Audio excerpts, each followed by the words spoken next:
Welcome to episode 2 of What No One Tells You, the podcast where we skip the theory and dive straight into what actually works in leadership. My name is Claudia Slujitoru, and today we're tackling feedback in a way you've never heard before. No corporate speak, just battle-tested strategies you can use even starting tomorrow morning. Let's get into it. Here's what no one tells you about feedback. The reason it doesn't work isn't because you're doing it wrong. It's because you're doing it at the wrong time, in the wrong way, and for the wrong reasons. I have spent 18 years in HR leadership, and I've watched thousands of feedback conversations. The best ones? They don't feel like feedback at all. They feel like partnership. And today I'm giving you the entire playbook. Not 3 tips, not 5 principles. We're going deep. By the end of this episode, you'll have a dozen immediately actionable strategies that will transform how your team responds to feedback starting tomorrow. Are you ready? First, let's blow up everything you know about when to give feedback. Start with the 60-second window. When you see something worth praising, you have 60 seconds to say it. Not later and not in the next one-on-one. Right now. Hey, the way you just handled the difficult question in the meeting, that was masterful. You stayed calm and turned their concern into a solution. Immediate positive feedback creates neural pathways, and your team starts repeating the behavior because the reward was instant. For corrections, you've got 24 hours maximum. After that, the context fades and defensiveness increases. But here's the trick. Within those 24 hours, pick the moment when the person is calm and receptive, not right after the mistake when emotions are high. I usually wait 2-3 hours, then approach with, "Do you have 10 minutes? I would like to talk through this morning client call while it's still fresh." Now here's something that a manager does every single week. The Friday wins ritual. Every Friday at 4 p.m., the manager sends one team member a specific message about something they did exceptionally well that week. He makes it detailed. He makes it personal. This does 2 things. It ends their week on a high note, and it creates an expectation that excellence gets noticed. After a few months, your entire team will start hunting for opportunities to excel because they want to be Friday's recipient. Words matter more than you think. Here's how the best leaders actually phrase feedback. They never start with, "You need to," or "you should." Start with, "I noticed. I noticed you've been staying late 3 nights this week to finish the reports." Or, "I noticed the client called you directly instead of going through channels." "I noticed" is neutral. It's an observation, not a judgment. It invites conversation instead of triggering defense. When giving critical feedback, use what I call the data sandwich. Specific data, impact on goals, and question. For example, in the last 4 project updates, deadlines were extending by an average of 5 days. This is affecting our ability to commit to client timelines. What's getting in the way of hitting the dates? No emotion, no blame, just facts and curiosity. This approach disarms defensiveness because there is nothing to defend against. You're just discussing observable reality. Here is something subtle but powerful. Replace "but" with "and." "You did great on the presentation, but the data section needs work." It creates a contradiction.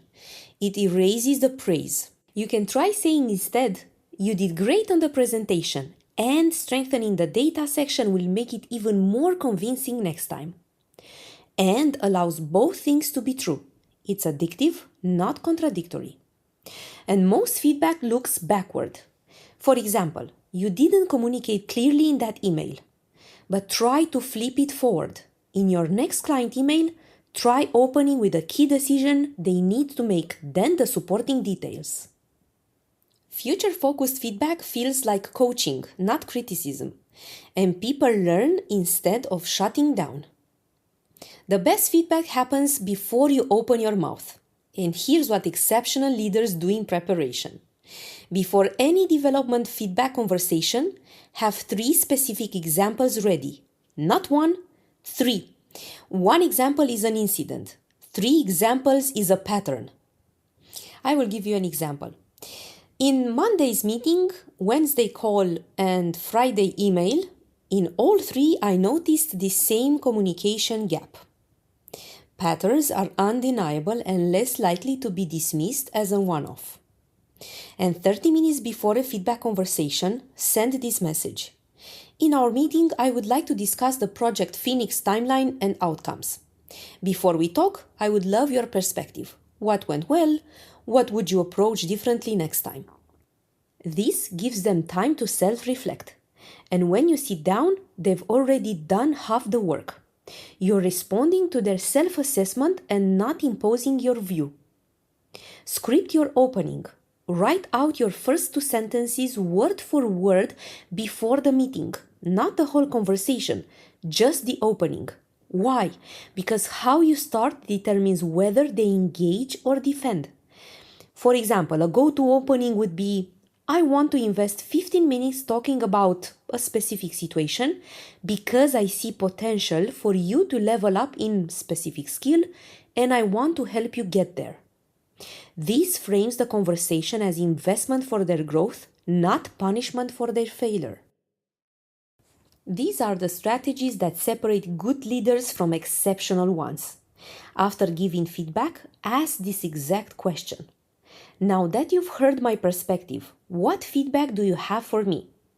What could I do differently as your leader to help you succeed in this area? This is powerful for 2 reasons. First, it models vulnerability. You're willing to receive what you just gave. Second, it often reveals systemic issues.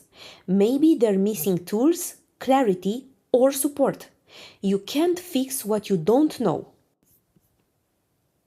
Here's what no one tells you. Feedback without follow-up is just venting.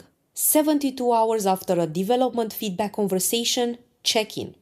Not with, did you fix it? But with, I'm thinking about our conversation on Tuesday. What's been on your mind since then? And what support do you need? This shows you're invested in their growth, not just identify their gaps. And it catches course correction early before small issues become big problems. Now I will give you the scripts for the moments that make leaders sweat. When someone cries, don't panic. Don't backpedal. Say this. I can see this is emotional and that's okay. Take the time you need. I'm sharing this because I believe in your capability, not because I doubt it. Pause, offer a tissue, and wait. Let them compose themselves. Then, say, do you want to continue now or should we take a break and reconvene in 30 minutes? You're acknowledging emotion without making it wrong. Then, when someone gets defensive, resistance is information. They're protecting something. Maybe they don't have full context, maybe they feel ambushed, maybe they disagree with your assessment. Say this. I'm sensing some disagreement and I want to understand your perspective. Walk me through how you saw the situation unfold. Then stop talking. Listen completely. Often, their defensiveness melts once they feel heard. If they're right and you're wrong, say so. If you're both partially right, acknowledge that too. When you receive feedback poorly, this will happen. Someone in your team will give you feedback and you'll feel defensive. Here's your move. You know what? I need to sit with this. My gut reaction is defensive, which means there's something here I need to think about. Can we continue this conversation tomorrow after I've processed? Then actually process it. Journal it or talk to a peer. Come back and say, I've thought about what you said, and you're right about a specific thing. Here's what I'm going to change. Alright, so here is your homework for this week. Pick 3 of these strategies and apply them. Tomorrow morning, use the 60-second window to give immediate positive feedback to someone on your team. In the next 48 hours, apply the I noticed opening and the data sandwich to one piece of development feedback. And Friday, start the Friday wins ritual. Send that message. These aren't theory. These are the tools, and the difference between where you are now and where you want to be as a leader is simply a matter of using them. If this episode gave you even one strategy that you're excited to try, I want to hear about it. Find me on LinkedIn. My name is Claudia Slujitoru, and tell me which one resonated most, or share how it went when you applied it. And next episode, we're going deep on a question I get constantly. How do you delegate without micromanaging? I'm giving you the delegation matrix that changed everything. Until then, remember, feedback is not about control. It's about acceleration. And when you give feedback that lands, you're not just improving performance. You're building trust, capability, and loyalty. Thanks for listening What No One Tells You podcast. Let's lead better together.